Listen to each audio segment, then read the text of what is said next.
Hello students, कैसे हैं आप सब। I am Neha Rajvanshi and I welcome you all in today's class. बच्चों, आज इस क्लास में हम पढ़ने वाले हैं हमारे बुक से chapter number 29।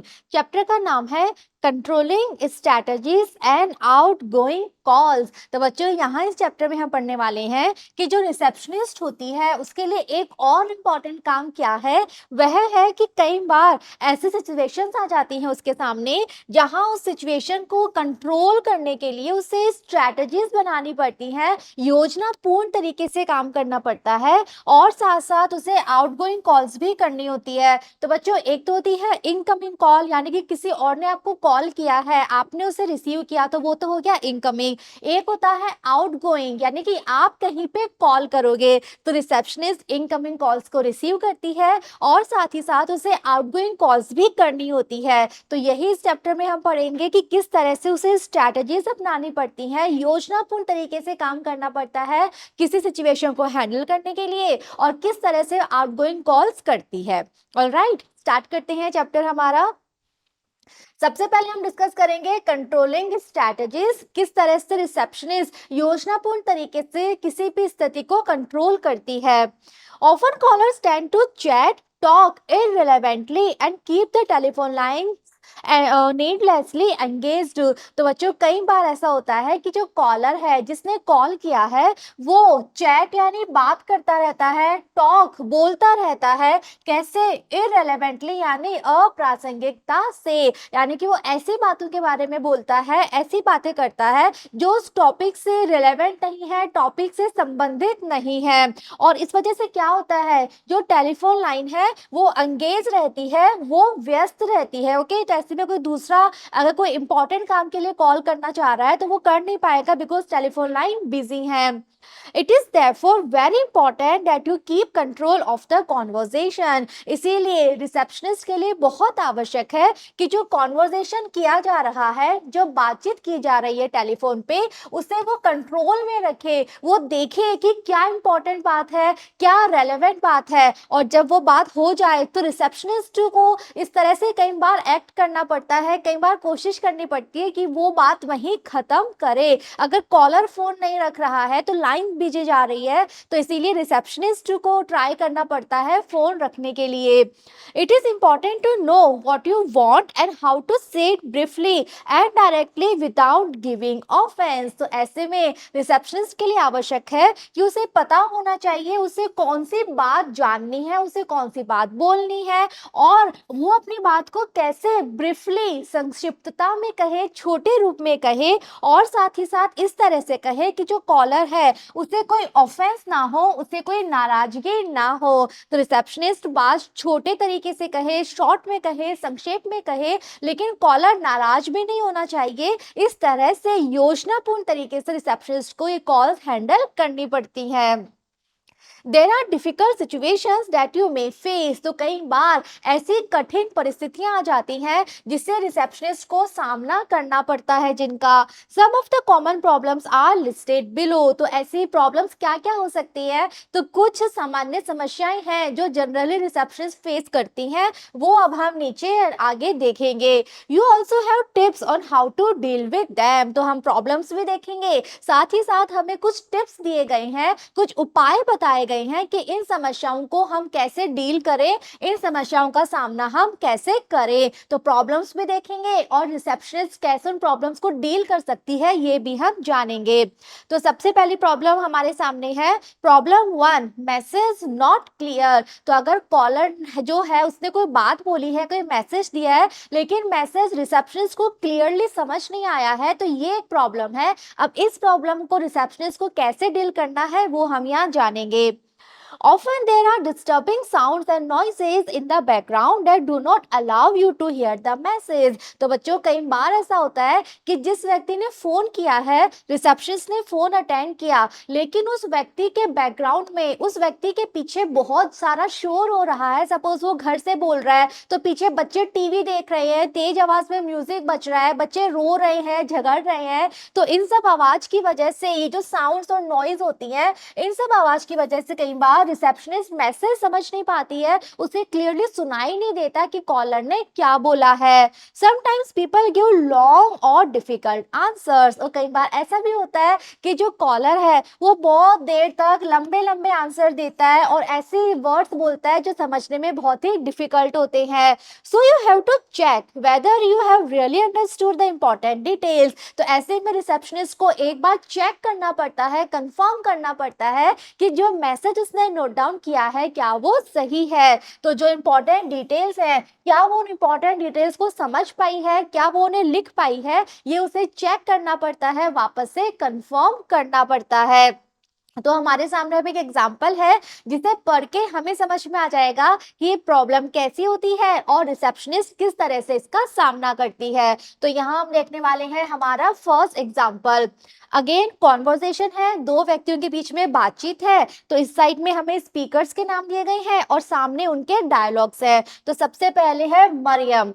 Well when do people start work in Japan. तो मरियम जो बात कर रही है जिस व्यक्ति से, उससे उसने प्रश्न पूछा। उसने कहा कि जापान में जो लोग हैं जनरली वो किस समय काम करना स्टार्ट कर देते हैं, यानी कि यहाँ पे जनरली जो ऑफिसेस के टाइमिंग्स होते हैं वो क्या होते हैं, लोगों का जो बिजनेस है वो जनरली किस टाइम स्टार्ट होता है।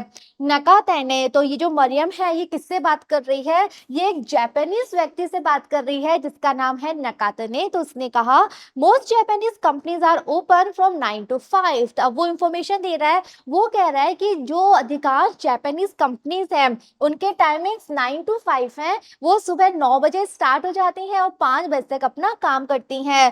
सम open earlier and some open later, लेकिन उसके बाद वो और बोल रहा है, वो कह रहा है कि जनरली तो टाइमिंग ये है 9 to 5, लेकिन कुछ कंपनी 9 से पहले भी खुल जाती हैं और कुछ कंपनी 5 बजे के मतलब 5 बजे के बाद तक भी खुली रहती हैं। यानी कि जनरली तो 9 to 5 है, कुछ कुछ कंपनीज 9 से पहले भी खुल जाती हैं और कुछ 5 o'clock के बाद भी काम करती रहती हैं। But they don't usually close later than 6। नेक्स्ट उसने कहा कि लेकिन 6 बजे के बाद कंपनीज नहीं खुलती हैं, 6 बजे के बाद सारी कंपनीज में काम बंद हो जाता है। Mariam, so the normal hours of business are 9 to 5। तो मरियम को इतनी सारी डिटेल्स नहीं चाहिए थी, उसने एक जनरल क्वेश्चन पूछा था कि जनरली क्या टाइमिंग्स है। तो मरियम अब वापस अपनी बात को चेक कर रही है कि जो इम्पोर्टेंट चीज है क्या वो यही है। तो उसने पूछा कि ओके इट मीन्स जो नॉर्मल टाइमिंग्स है जापान में काम करने के, जो कंपनीज के नॉर्मल टाइमिंग्स है वो 9 to 5 ही है ना। नेकेता ने यस दैट्स राइट। तो अब ये व्यक्ति कंफर्म कर देता है कि हाँ 9 to 5 ही जो है वो जनरल टाइमिंग्स है। तो मरियम ने कहा आई सी, थैंक्स, मैं समझ गई, धन्यवाद। तो मरियम को बस ये जानना था कि बेसिक टाइमिंग्स क्या है, ओके।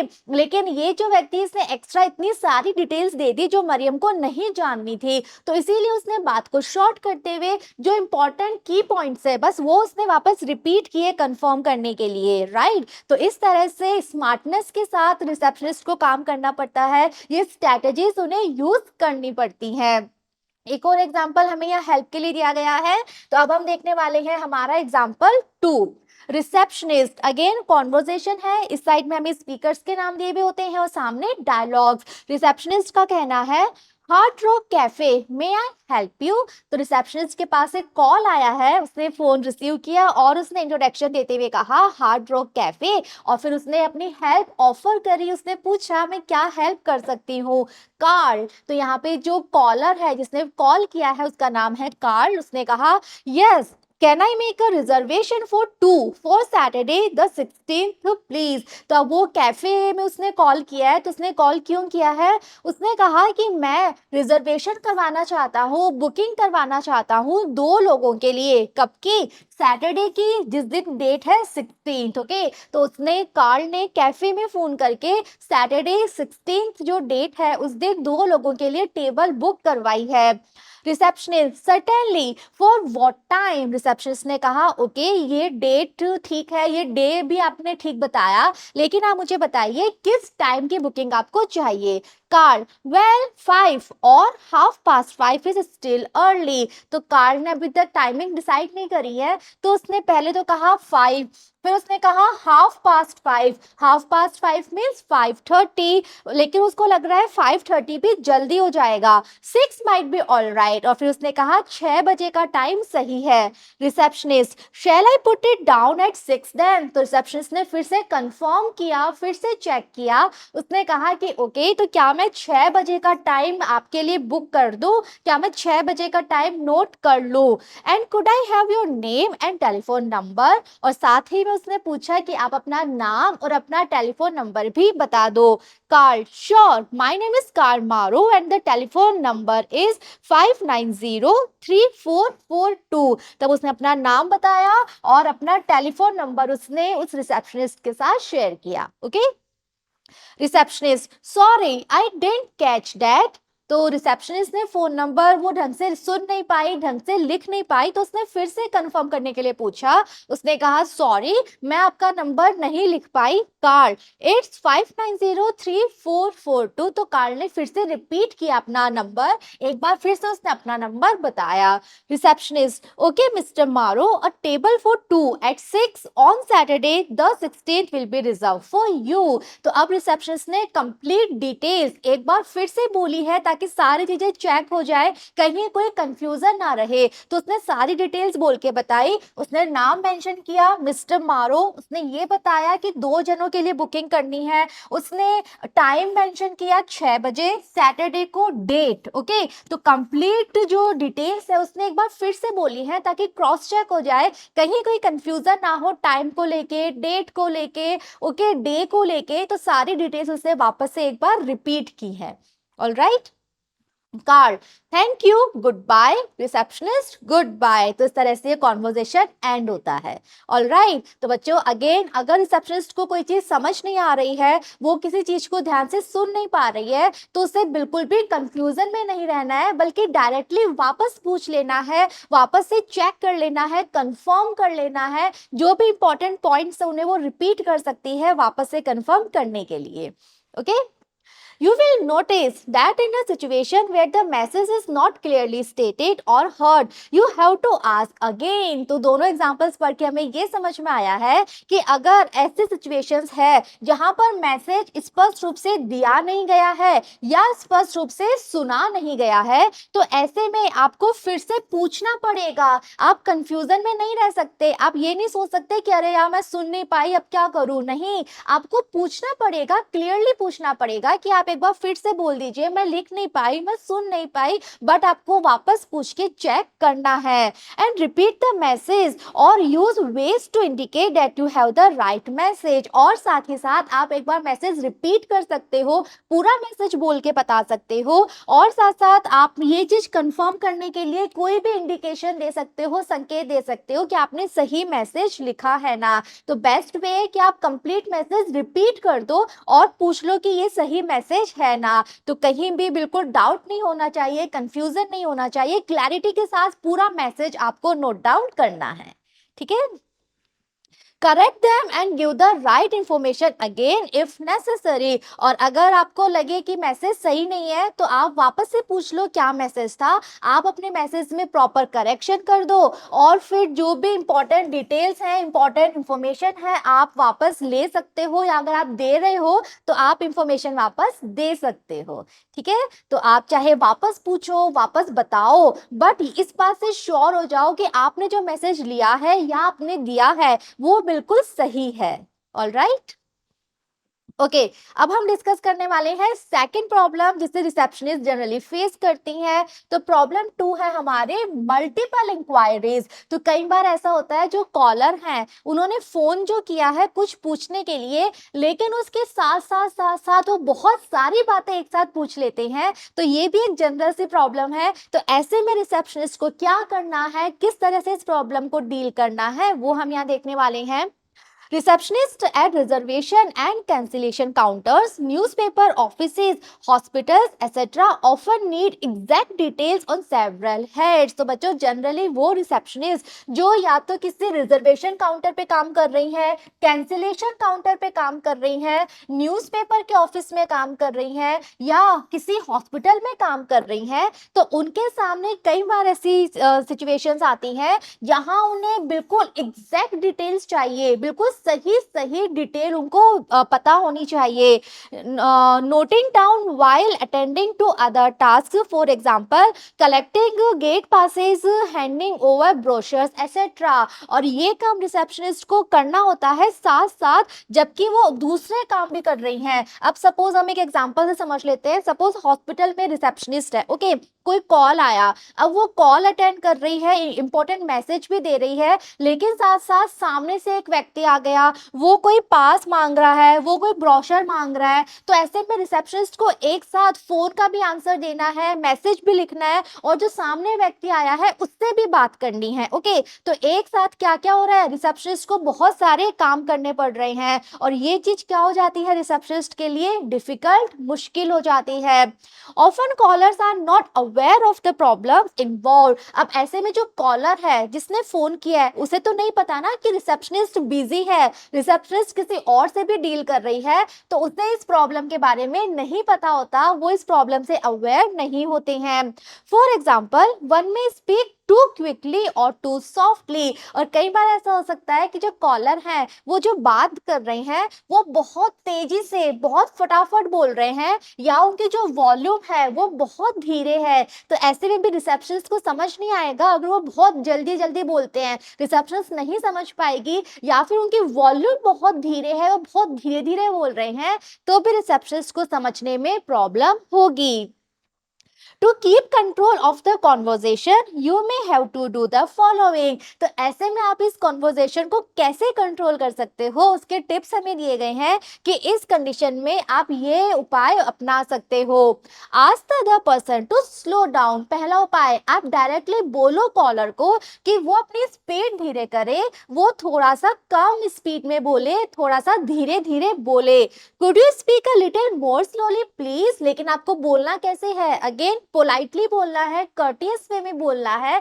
तो आप जो भी बोलते हो बोलने का तरीका आपका ऐसा होना चाहिए कि आप बिल्कुल विनम्रता से और शिष्टाचार से बोलो. तो आप ये लाइन बोल सकते हो, could you speak a little more slowly please. Okay, ask the other person to repeat की फैक्ट्स. अगर आपने कोई चीज मिस कर दी है, आप डायरेक्टली कॉलर से बोलो कि इस मैसेज के जो की फैक्ट है, जो की पॉइंट है, जो इंपॉर्टेंट डिटेल्स है, उन्हें वो एक बार वापस से रिपीट कर दे, उन्हें वो एक बार वापस से बोल दे. तो ये बात आपको कैसे बोलनी है पोलाइट वे में, could you repeat the dates please. तो आप डायरेक्टली बोल सकते हो कि आपने क्या डेट्स बोली है, आप अपनी डेट्स को क्या एक बार वापस से प्लीज रिपीट कर देंगे. ओके, ध्यान ये रखना है कि आप कितनी भी बार रिपीट बुक करवाने के लिए बोल सकते हैं, जो भी आपको प्रॉब्लम है आप उसके लिए वापस पूछ सकते हैं, लेकिन हमेशा जब भी आप बोलेंगे, जब भी आप पूछेंगे, एक बहुत ही पोलाइट वे में विथ कर्टसी आपको बात करनी है, शिष्टाचार के साथ, विनम्रता के साथ आपको बात करनी है. ये चीज रिसेप्शनिस्ट कभी भी मिस नहीं कर सकती. Okay, next, can I have your name again please. अगर आपको नाम समझ में नहीं आया है तो आप डायरेक्टली वापस पूछ सकते हैं, बट इस तरह से पोलाइट वे में कि can I have your name again please. Ask for information in the order you need it. अगर आपको ऐसा लग रहा है कि जो इंफॉर्मेशन दी है कॉलर ने, आप उसको एक सही ऑर्डर, एक सही क्रम में जानना चाहते हैं, तो आप पूछ सकते हैं can I have your flight number first please. अगर आपको लग रहा है कि आप जो इंफॉर्मेशन आपको मिली है, आप जो मैसेज नोट डाउन कर रहे हैं, उसमें आपको सबसे पहले फ्लाइट नंबर नोट डाउन करना है, तो आप ऐसे डायरेक्टली बोल सकते हैं can I have your flight number first please. तो उस कॉलर को समझ में आ जाएगा कि वो बाकी डिटेल्स बाद में दे, सबसे पहला अपना फ्लाइट नंबर वो बताए. Ask the other person to spell his और हर नेम और प्लेस नेम्स इन एड्रेसेस। कई बार ऐसा होता है कि जो कॉलर के नाम होते हैं वो रिसेप्शनिस्ट के लिए इतने फैमिलियर नहीं होते, जो सरनेम होते हैं वो उसने पहले कभी सुना नहीं होता है, तो हो सकता है उसे स्पेलिंग में डाउट हो, स्पेलिंग गलत लिखने से बेटर है वो क्लियरली पूछ ले कि आप अपने नाम की स्पेलिंग बता दीजिए, आप स्पेलिंग बोल के बता दीजिए, फिर चाहे वो नाम की हो चाहे एड्रेस में किसी जगह की स्पेलिंग हो। ओके, तो कई बार ऐसे वर्ड्स होते हैं ना एड्रेसेस में भी, किसी एरिया का नाम, किसी कॉलोनी का नाम जो हमने इतना नहीं सुना, हमें नहीं पता उसकी प्रॉपर स्पेलिंग क्या होगी, तो अगर रिसेप्शनिस्ट को लग रहा है कि वो श्योर नहीं है तो वो क्लियरली पूछ सकती है कि आप इसकी स्पेलिंग स्पेल कर दीजिए, इसकी स्पेलिंग आप प्लीज बता दीजिए, could you spell that please. और इसको भी अगेन पोलाइट वे में बोलना है, और पोलाइट वे में बोलने का तरीका बच्चों हम इतनी सारे हम कॉन्वर्सेशन देख रहे हैं, आई होप आप समझ गए होंगे। हर बार हमें प्लीज ऐड करना है और हमें कुड से स्टार्ट करना है, could you spell that please. Okay, तो ये तरीका है पोलाइट वे में बोलने का। Make a checklist of points you want to ask before you make your call. और अगर आप कहीं कॉल कर रहे हो तो बेटर है कॉल करने से पहले आप एक लिस्ट बना लो, आपको पता होना चाहिए कि कॉल पे आपको क्या क्या बातें पूछनी है या क्या क्या बातें बतानी है। सपोज आपको 3 पॉइंट्स पूछने थे, आपने कॉल किया, आपने 2 पॉइंट्स पूछे और आप भूल गए, आपने फोन रख दिया, तीसरा पॉइंट आपने पूछा ही नहीं, आप भूल गए, तो ये चीज ना हो, हम भूले ना, इसके लिए कॉल करने से पहले आप लिख लो कि आपको क्या क्या पूछना है। ओके, ताकि कभी कोई गलती की पॉसिबिलिटी ना हो। नेक्स्ट बच्चों, अब हम यहाँ इस चैप्टर में डिस्कस करने वाले हैं आउट गोइंग कॉल्स। तो मैंने आपको स्टार्टिंग में बोला था कि जो रिसेप्शनिस्ट होते हैं उन्हें आउट गोइंग कॉल्स भी करनी पड़ती है। कई बार सपोज कोई होटल के रिसेप्शनिस्ट है, ओके, तो होटल में जो गेस्ट आए हैं वो गेस्ट रिसेप्शन पे फोन करके बोलेंगे कि हमें कल जू जाना है, हमें जू के टिकट चाहिए, पासेस चाहिए, हमें टाइमिंग पता करनी है। तो ऐसे में रिसेप्शनिस्ट को जू फोन करना पड़ेगा और सारी बातें पूछनी पड़ेंगी, या फिर वो कॉल कनेक्ट करवा देगी ताकि जो गेस्ट है वो डायरेक्ट बात कर ले। तो ऐसे में रिसेप्शनिस्ट को कई बार आउटगोइंग कॉल्स करनी पड़ती हैं। आउटगोइंग कॉल्स किस तरह से होती हैं, किस तरह से कॉन्वर्जेशन होता है, किस तरह से डायलॉग्स होते हैं, उसके भी हमें यहाँ पे एग्जांपल्स दिए गए हैं। तो सबसे पहले हम डायलॉग प्रैक्टिस करेंगे हमारे फर्स्ट एग्जांपल से। हम एग्जांपल देखेंगे, पढ़ेंगे और समझेंगे किस तरह से डायलॉग्स होते हैं आउटगोइंग कॉल्स के। ठीक है, पहला एग्जांपल यहाँ पे अगेन वही तरीका है, स्पीकर्स के नाम एंड उनके डायलॉग्स। तो सबसे पहले स्पीकर कौन है, first operator, switch board can I help you.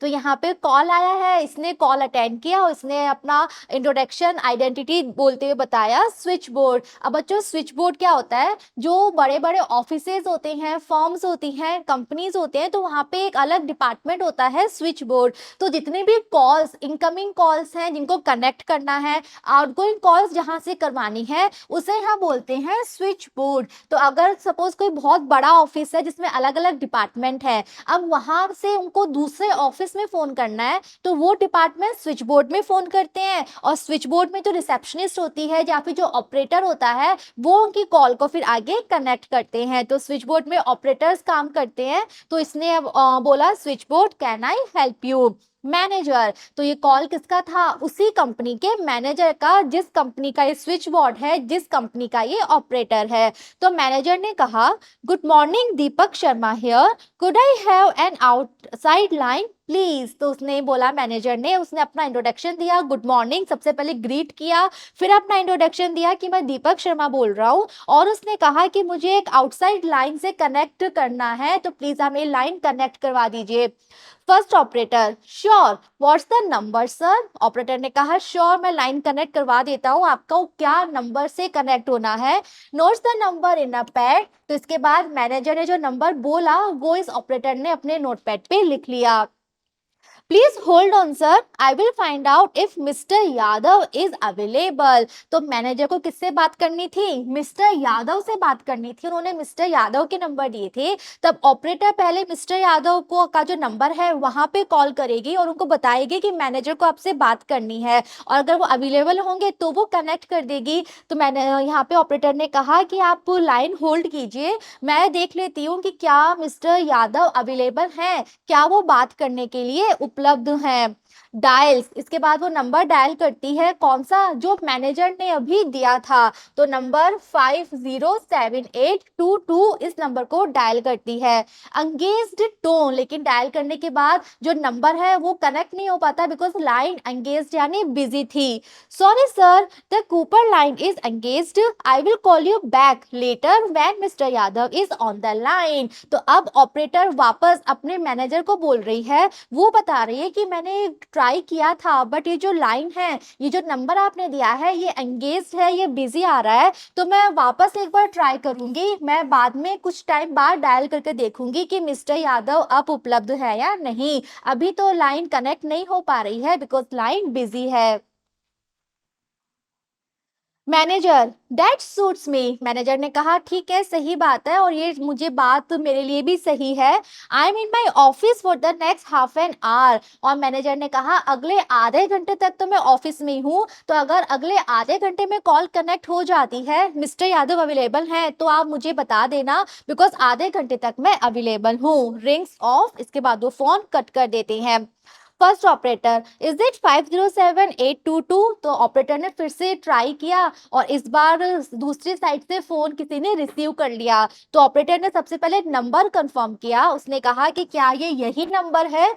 Second operator, wrong number, this is 508722, तो दूसरी साइड से जिसने रिसीव किया था फोन वो भी ऑपरेटर है बिकॉज उसके लिए तो इनकमिंग कॉल है, तो इनकमिंग कॉल वहां पे स्विच बोर्ड में जाएगी, तो वो भी ऑपरेटर हुआ, तो यहाँ पे हमारा वो सेकंड ऑपरेटर बन गया। उसने कहा कि नहीं ये रॉन्ग नंबर है बिकॉज ये नंबर 508722 है, तो उसको तो 507 ही डायल करना था ना, तो उसने गलत नंबर डायल कर दिया। फर्स्ट ऑपरेटर, ओ सॉरी, तो फर्स्ट ऑपरेटर ने कहा सॉरी मैंने गलत नंबर डायल कर दिया, डायल अगेन, उसके बाद वो वापस देख के सही तरीके से एक बार और डायल करती है, इज दिस 507822 कूपर्स लिमिटेड, और फिर उसने वापस डायल किया और अब उसने पूछा कि क्या ये यही नंबर है और क्या ये कूपर्स लिमिटेड कंपनी का नंबर है। Third operator, yes may I help you, तो इस बार सही फोन था, सही नंबर था, और जो जो कूपर्स लिमिटेड की ऑपरेटर है उसने फोन उठाया, उसने कहा यस बिल्कुल सही नंबर आपने डायल किया है और मैं आपकी क्या मदद कर सकती हूँ। First operator, mister Deepak Sharma from Escorts limited, तो अब जो फर्स्ट ऑपरेटर है वो बोल रही है, wishes to speak to mister Vikram Yadav assistant manager production, तो उसने बोला कि हमारी कंपनी जो कि है एस्कॉर्ट लिमिटेड, वहां से मिस्टर दीपक शर्मा आपकी कंपनी में मिस्टर विक्रम यादव जो कि असिस्टेंट मैनेजर है प्रोडक्शन डिपार्टमेंट के, उनसे बात करना चाहते हैं। Third operator, please hold on, तो अगेन यहाँ पे भी ऑपरेटर को ये जो मिस्टर यादव है इनसे पूछना पड़ेगा ना कि क्या वो अवेलेबल हैं और क्या वो इनसे बात करना चाहते हैं, तो थर्ड ऑपरेटर ने कहा कि आप वेट कीजिए, I will check if he is in, मैं चेक करती हूँ, पता लगाती हूँ कि क्या वो अवेलेबल है थ्रू एक्सटेंशन, और इसके बाद वो एक्सटेंशन से अपने ऑफिस में वो पता लगाती है। Mister Deepak Sharma from Escorts wishes to speak to you sir, shall I send a call in, तो अब उसने मिस्टर यादव को बताया कि एस्कॉर्ट से एस्कॉर्ट कंपनी से मिस्टर दीपक शर्मा जो है वो आपसे बात करना चाहते हैं सर, क्या मैं लाइन कनेक्ट कर दूं। Yadav, yes put him on, Yadav ने कहा कि यस लाइन कनेक्ट कर दो, मैं बात कर लेता हूँ। Third operator, please hold the line, तो ऑपरेटर अब उनकी लाइन को होल्ड करवाएगी। The call will be through in a moment, उसने कहा एक ही मोमेंट में, एक ही क्षण में मैं कॉल कनेक्ट कर देती हूँ। To Deepak, mister Yadav is on the line, और उसके बाद उसने मिस्टर दीपक से कहा कि मिस्टर यादव लाइन पे हैं, आप बात कर सकते हैं। Manager, mister Sharma, mister Yadav from Coopers is on the line for you, और उसके बाद मैनेजर बता रहा है मिस्टर शर्मा, मिस्टर यादव जो कि कूपर्स लिमिटेड से हैं वो आपसे बात करने के लिए तैयार हैं, please speak to your party, और वो उसने बताया कि ये दोनों कॉल्स जो है वो कनेक्ट हो चुकी हैं, अब आप उस पार्टी से बात कर सकते हैं through extension connect the two, और उसके बाद वो लाइंस को कनेक्ट कर देती है। तो इस तरह से आउटगोइंग कॉल्स करना भी रिसेप्शनिस्ट का एक इम्पॉर्टेंट काम है। ओके, एग्जाम्पल से समझ में आ गया है किस तरह से डायलॉग्स लिखे जाते हैं, किस तरह से कॉन्वर्जेशन किया जाता है। ऑलराइट, हमारी प्रैक्टिस के लिए एक और एग्जाम्पल दिया गया है, देखते हैं सेकेंड एग्जाम्पल। तो अब जो हमारे कैरेक्टर्स हैं, स्पीकर्स हैं, फर्स्ट है Deepa, good morning operator, what can I do for you. तो अगेन ये ऑपरेटर है, इसके पास कॉल आया तो इसने सबसे पहले विश किया गुड मॉर्निंग, इसने बताया कि ये कौन है ऑपरेटर, और फिर इसने हेल्प ऑफर की कि मैं क्या कर सकती हूँ। Director, good morning, this is the director, I would like you to ring air travel and continue करेंगे। तो डायरेक्टर, उस कंपनी के डायरेक्टर का फोन था, उसने कहा विश जो था, उसने जो विश किया उसने रिप्लाई किया गुड मॉर्निंग, और अपनी आइडेंटिटी बताते हुए कहा कि मैं डायरेक्टर बोल रहा हूँ। और नेक्स्ट उसने कहा कि मैं चाहता हूँ कि आप एयर ट्रेवल के ऑफिस में फोन करो और मेरे लिए बुक करो क्या, एक ticket by the morning flight, सुबह की फ्लाइट का, टू बॉम्बे, बॉम्बे जाने के लिए, और कब, टुमारो, कल। तो डायरेक्टर ने कहा कि कल सुबह बॉम्बे की फ्लाइट का एक टिकट आप बुक करवा दो।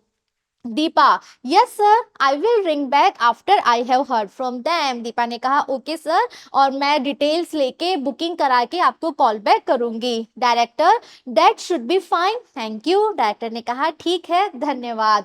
दीपा रेफर्स टू डायरेक्टरी और personal list for the number. अब दीपा को कहाँ फोन करना है, टिकट्स बुक कराने के लिए फोन करना है, तो उसको नंबर चाहिए ना, फ्लाइट कहाँ से टिकट्स बुक होंगे, बुकिंग डिपार्टमेंट के उसको नंबर चाहिए एयरलाइंस के।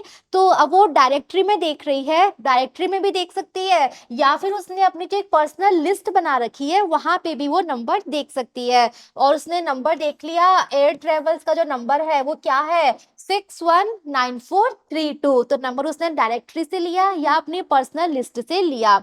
Operator, yes what can I do for you. उसके बाद दीपा ने नंबर डायल किया, तो एयर ट्रेवल्स की जो ऑपरेटर है उसने इस नंबर को, इस पे जो कॉल आई उसको रिसीव किया, और उसने कहा यस मैं क्या कर सकती हूँ आपके लिए। Deepa, I would like to book an air ticket to Bombay by tomorrow's morning flight. Deepa ने क्लियरली अपनी बात बताई कि मुझे कल सुबह बॉम्बे की फ्लाइट में एक टिकट बुक करवाना है। Could you connect me to the concern person. उसने कहा कि जो भी बुकिंग के लिए कंसर्न व्यक्ति है, जो भी बुकिंग के लिए संबंधित काम करता है, क्या मुझे उससे कनेक्ट करवा सकते हैं, मेरी लाइन को उससे कनेक्ट करवा दीजिए। Operator, mister Kukreti booking incharge handles this. Operator ने बताया कि हमारे ऑफिस में बुकिंग इंचार्ज कौन है, मिस्टर कुकरेती हैं, और वही बुकिंग्स का काम करते हैं। I will call him on the line, please hold on. Operator ने कहा मैं उनसे बात करवा रही हूँ, उनके नंबर पे कॉल कर रही हूँ, आप वेट कीजिए। Deepa, thank you. दीपा ने कहा धन्यवाद। उसके बाद एक पॉज, थोड़ी देर के लिए बीच में कोई बातचीत नहीं होती, क्योंकि जो ऑपरेटर है वो मिस्टर कुकरेती को कॉल कर रही है। Operator, mister Kukreti is on the line. तो जब ऑपरेटर ने बात कर ली मिस्टर कुकरेती से, उसने लाइन कनेक्ट कर दी, और उसने दीपा से कहा कि मिस्टर कुकरेती अब लाइन पे है। Kukreti, good morning, what can I do for you. अब उन्होंने अपना इंट्रोडक्शन दिया, उन्होंने सबसे पहले विश किया और पूछा मैं आपके लिए क्या कर सकता हूँ। Deepa, I am speaking from Escorts limited, mister Malhotra, the director would like to book an air ticket to Bombay by Indian Airlines. तो दीपा ने क्लियरली बात बताई, उसने अपना परिचय दिया कि वो एस्कॉर्ट लिमिटेड कंपनी से बोल रही है, और उनकी कंपनी के जो डायरेक्टर है मिस्टर मल्होत्रा, वो बॉम्बे के लिए टिकट बुक करवाना चाहते हैं इंडियन एयरलाइंस से। अर्ली मॉर्निंग फ्लाइट टुमारो, कब की, कल सुबह जल्दी की flight. Would it be available. अब उसने पूछा दीपा ने कि क्या कल सुबह बॉम्बे की फ्लाइट में क्या टिकट अवेलेबल है। Kukreti, well I will be with you in a moment. तो कुकरेती को चेक करना पड़ेगा ना कि टिकट अवेलेबल है या नहीं, तो उसने कहा मैं चेक करता हूँ और फिर आपको बताता हूँ। I will check the reservation chart to see if there have been any cancellations. उसने कहा मुझे रिजर्वेशन चार्ट देखना पड़ेगा, और मैं देखता हूँ कि क्या किसी ने अपनी टिकट कैंसिल कराई है, अगर कैंसिलेशन है तब आपको टिकट मिल जाएगी। I think we are full up, क्योंकि अब तक हमारी जो फ्लाइट है वो फुल चल रही है, तो अगर किसी ने कैंसिल कराई है टिकट तो मैं आपको टिकट दे सकता हूँ। आफ्टर सम डिले, इतना कह के कुकरेती ने अपना रिजर्वेशन चार्ट देखा, ये देखा कि क्या टिकट अवेलेबल है, और फिर थोड़ी देर बाद well your director is lucky. उसके बाद कुकरेती ने कहा कि वेल मैंने देख लिया है, और जो आपके डायरेक्टर हैं वो सच में लकी हैं। There is only a single seat available, पूरी फ्लाइट में केवल एक ही सीट उपलब्ध है, एक ही टिकट उपलब्ध है, who should I book it for. उसने पूछा ठीक है, एक टिकट मैं बुक करवा सकता हूँ बिकॉज एक सीट है। फिर उसने पूछा कि ये सीट मैं किसके लिए बुक करवाऊं, किसके नाम से बुकिंग लूं। Deepa, mister D Malhotra, MALHOTRA। तो बच्चों जब भी बुकिंग्स होती हैं ये बहुत इंपॉर्टेंट चीज है, बिकॉज अगर नाम की स्पेलिंग में थोड़ी सी भी गड़बड़ हो जाती है ना तो फिर बहुत प्रॉब्लम होती है। तो इसीलिए दीपा ने पहले नाम बताया DV मल्होत्रा, और फिर उसने मल्होत्रा की स्पेलिंग बोली ताकि कोई कंफ्यूजन ना हो, सही नाम से टिकट की बुकिंग हो। मैनेजिंग डायरेक्टर एस्कॉर्ट्स लिमिटेड, फिर उसने ये भी बता दिया कि ये जो व्यक्ति हैं ये एस्कॉर्ट्स लिमिटेड कंपनी के मैनेजिंग डायरेक्टर हैं। Did you get the name please और शैल आई रिपीट। और फिर उसने दीपा ने पूछ लिया कि क्या आपने नाम सही लिखा है या मैं नाम वापस से रिपीट करूं। Kukriti, no thanks, I got it, DV Malhotra. Kukriti ने कहा कि नहीं, मैंने नाम अच्छे से नोट कर लिया है, और उसने भी रिपीट करके बताया कि उसने लिखा है DV Malhotra. Deepa, how much would that cost. तो बच्चों अब टिकट बुक कराया है तो पे भी करना होगा। तब दीपा ने पूछा कि इस टिकट के लिए कितना पे करना है। कुकृति, ₹9,550। तो कुकृति ने प्राइस बताई है इस टिकट की। Deepa, do you accept cheques. Deepa ने पूछा है कि क्या मैं पेमेंट चेक्स के थ्रू कर सकती हूँ, क्या आप चेक्स एक्सेप्ट करते हैं। कुकृति, यस, टिल 3 o'clock ओनली। कुकृति ने कहा कि यस, हम चेक्स एक्सेप्ट करते हैं, लेकिन आपको चेक 3 बजे तक ही देना होगा। Deepa, thank you very much mister Kukriti, I will have a man send for the ticket by noon, please hand it over to him. तो यहाँ पे दीपा ने कहा कि ठीक है, आप टिकट बुक करा दीजिए, मैं एक व्यक्ति को आपके पास भेजूंगी, आप ये टिकट उसे दे देना। कुकृति, यू आर मोस्ट वेलकम। तो इस तरह से कॉन्वर्जेशन यहाँ पे एंड होता है, और इस तरह से यहाँ पे जो ऑपरेटर है दीपा, उसको आउटगोइंग कॉल करनी थी एयर टिकट बुक करवाने के लिए। ठीक है। डायलॉग एनालिसिस, तो बच्चों हमने अब 2 एग्जाम्पल देखे आउटगोइंग कॉल्स के। दोनों एग्जाम्पल पढ़ने के बाद अब हम देखने वाले हैं कि किस तरह से डायलॉग्स जो है वो आउटगोइंग कॉल्स के लिए लिखे जाते हैं। Largely similar expressions are used in outgoing and incoming calls। बच्चों incoming calls के एग्जाम्पल्स हम ऑलरेडी प्रीवियस चैप्टर्स में पढ़ चुके हैं, तो incoming कॉल, आउटगोइंग कॉल हमने दोनों देख लिए। तो दोनों में वैसे जो एक्सप्रेशंस हैं, अभिव्यक्ति का तरीका है, वो लगभग एक जैसा है, but you will notice a few differences as indicated below. लगभग एक जैसा है, यानी आपको स्टार्टिंग में ग्रीट करना है, अपना परिचय देना है, यस, ये सब चीजें तो सेम है, लेकिन फिर भी कुछ डिफरेंसेस हैं, कुछ अंतर है। क्या अंतर है वो डिस्कस कर लेते हैं। गिविंग आइडेंटिटी, पहला अंतर है अपनी आइडेंटिटी देना। तो क्या अंतर है, इनकमिंग कॉल में कैसे आइडेंटिटी दी जाती है, आउटगोइंग कॉल में आप कैसे अपनी आइडेंटिटी बताओगे, क्या डिफरेंस है देखो। Good morning, operator here, can I help you. तो एक तो बच्चों ये है तरीका, आपने गुड मॉर्निंग बोला, ऑपरेटर बोला, और ये पूछ लिया कि हम क्या कर सकते हैं। Switch board, what can I do for you. Second हमने एग्जांपल जो पढ़े थे, हमने पढ़ा था ना, switch board, what can I do for you. Reception, operator speaking. Okay, तो डायरेक्टली इस तरह से बोला गया है, स्विच बोर्ड का नाम बता दिया, ऑपरेटर बता दिया, और अपनी हेल्प क्या चाहिए वो पूछ लिया। मतलब क्या है, डिफरेंस क्या हुआ वो समझिए। Since you are beginning the conversation with someone inside your own factory or office, it is not necessary to give your complete identity as in the case of incoming calls। तो बच्चों ये एक important difference है, ध्यान से समझिए। जब incoming call आती है, हमने कितने सारे examples पढ़े हैं, incoming call में जैसे ही रिसेप्शनिस्ट या ऑपरेटर जैसे ही फोन रिसीव करती है वो ग्रीट करेगी, और उसके बाद वो अपनी पूरी आइडेंटिटी बताएगी, वो ऑफिस का नाम, वो जिस कंपनी में जिस फॉर्म में काम करती है पूरा नाम बताएगी। लेकिन यहाँ हमने क्या देखा, यहाँ किसी भी एग्जांपल में कंपनी का नाम हमने देखा नहीं देखा, only switch board, operator. Company का नाम क्यों नहीं बोलते रिसेप्शनिस्ट, बिकॉज जो कॉल है वो उसी कंपनी से ही आती है, जो जिस कंपनी में वो काम करती है, जिस फैक्ट्री में, जिस ऑफिस में वो काम करती है, उसी ऑफिस के लोग तो कॉल करेंगे। तो यहाँ पे उसको पूरी डिटेल देने की आवश्यकता नहीं है, उसको अपने ऑफिस, कंपनी, फर्म का नाम बोलने की आवश्यकता नहीं है। लेकिन जब वो इनकमिंग कॉल है वहां वो पूरा परिचय देती है। आ रहा है समझ में।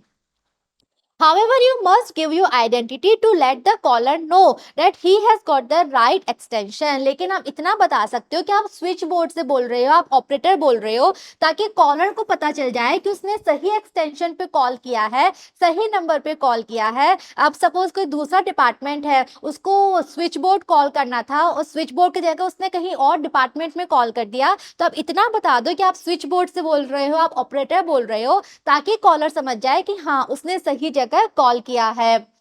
Collar giving identity, second difference है, कॉलर अपनी आइडेंटिटी कैसे बताते हैं उसमें भी डिफरेंस है। क्या डिफरेंस है? Sharma here, that is the director speaking, hello there is work for you. तो बच्चों ये कुछ एग्जाम्पल हैं, ये कुछ तरीके हैं जिस तरह से जो कॉलर है वो अपनी आइडेंटिटी बताते हैं। अब इसमें क्या डिफरेंस है देखिए, the caller need not give his full name और डेजिग्नेशन। तो बच्चों आउटगोइंग कॉल्स के लिए जब कोई कॉलर ने कॉल किया है तो अगेन वो अपना पूरा नाम या उसका क्या डेजिग्नेशन, क्या पद है, ये उसको बताने की आवश्यकता इतनी नहीं है।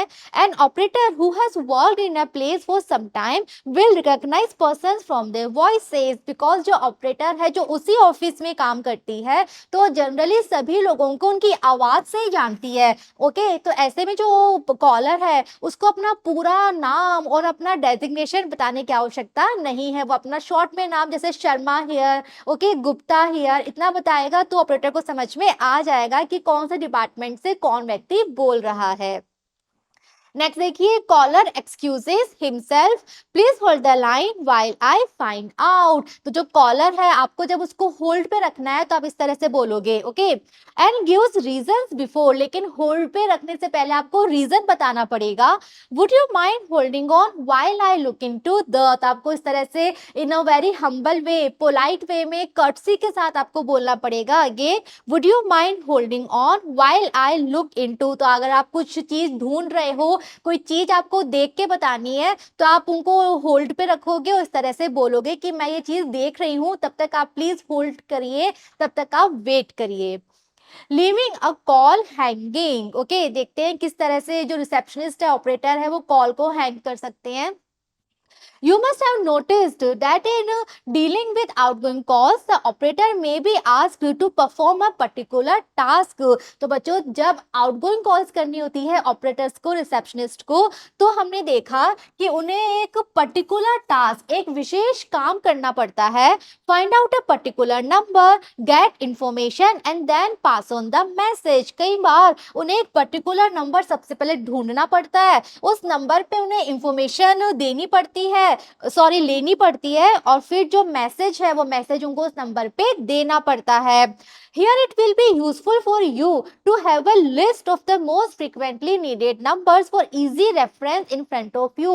तो ऐसे में रिसेप्शनिस्ट को चाहिए, ऑपरेटर को चाहिए कि वो एक लिस्ट बना के रखे अपनी डेस्क पे, वो सारे नंबर लिस्ट में बना के रखे जो फ्रिक्वेंटली यूज होते हैं, जो नंबर बार बार यूज होते हैं। जैसे सपोज वहां उस ऑफिस के जो डायरेक्टर है बार बार वो फ्लाइट में जर्नी करते हैं, बार बार उनकी टिकट्स बुक करवानी होती है, तो उसे अपनी डेस्क पे एयरलाइंस के नंबर, बुकिंग नंबर लिख के रखने चाहिए। सपोज वो एक होटल है और वहां पे आने वाले जो लोग हैं वो 3-4 टूरिस्ट प्लेसेस पर जाते ही जाते हैं, तो उसके पास वो tourist places, tourist guide, travel agency, उन सबके नंबर होने चाहिए। तो जो नंबर बार बार यूज होते हैं उस नंबर को लिस्ट बना के अपनी डेस्क पे रख सकते हैं, ताकि फटाफट वो नंबर देखे और इमीडिएटली कॉल वो करें। ओके, इसके लिए बच्चों इस तरह से लिस्ट बनाई जा सकती है, जैसे देखिए, नेम एयर ट्रेवल्स का नंबर है, प्लेस डेजिग्नेशन, किसके लिए कॉल किया गया था, मिस्टर कुकरेती से बात की गई थी, रिजर्वेशन इंचार्ज हैं जो वहां पे, नंबर क्या है ये। अब अगली बार जब वो फ्लाइट टिकट के लिए कॉल करना पड़ेगा तो ऑपरेटर को पता है कि इस नंबर पे उसको मिस्टर कुकरेती से बात करनी है, बिकॉज वही रिजर्वेशन इंचार्ज है और ये नंबर किसके हैं, एयर ट्रेवल्स के हैं। ऐसे ही बॉम्बे डेकोरेटर्स, यहाँ पे मिस करिश्मा, एंड ये कौन है, इंटीरियर डेकोरेटर है, और ये इनके नंबर है। तो इस तरह से वो नंबर जहाँ पे बार बार फ्रिक्वेंटली कॉल किया जाता है तो उनके नाम इस तरह से सेव करके अपनी लिस्ट में रखे जा सकते हैं।